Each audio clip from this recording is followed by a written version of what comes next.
in the South Island, in the beautiful Catlins, lies a clue to the birthplace of New Zealand. And although it might not look like it, this rocky shore is actually an ancient prehistoric forest where once towering pines similar to today's Kobe trees grew tall and strong.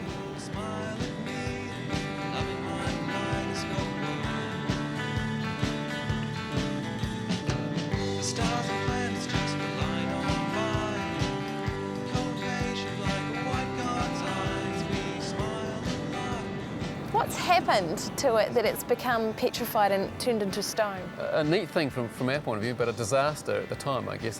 The scientists suggest that what's happened is that the hills behind had a lot of soft sediments, probably from volcanoes and things like that, and then a massive flood has come through and washed all that sediment down onto a big open floodplain.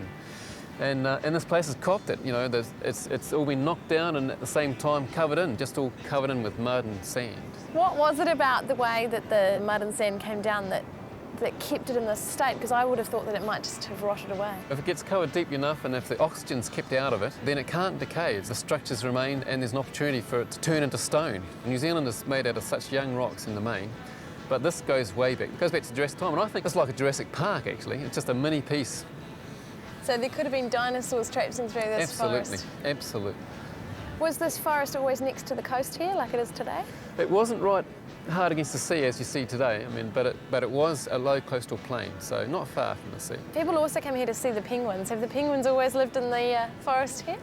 No, actually this place is too ancient. They weren't even invented when this place was falling down.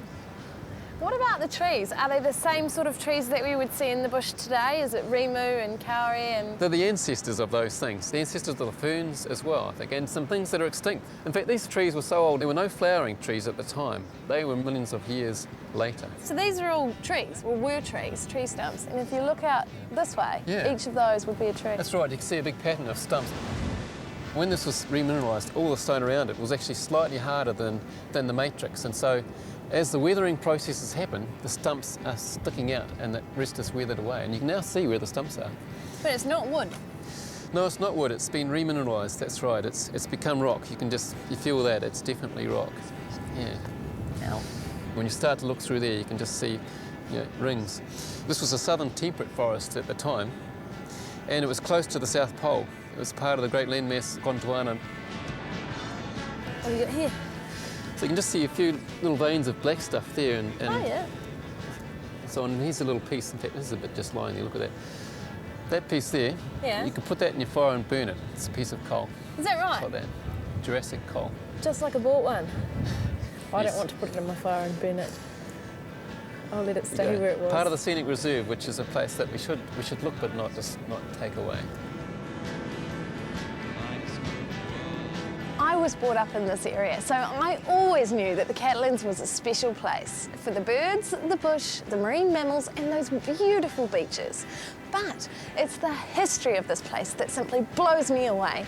To stand here amongst forest that is 180 million years old is just amazing.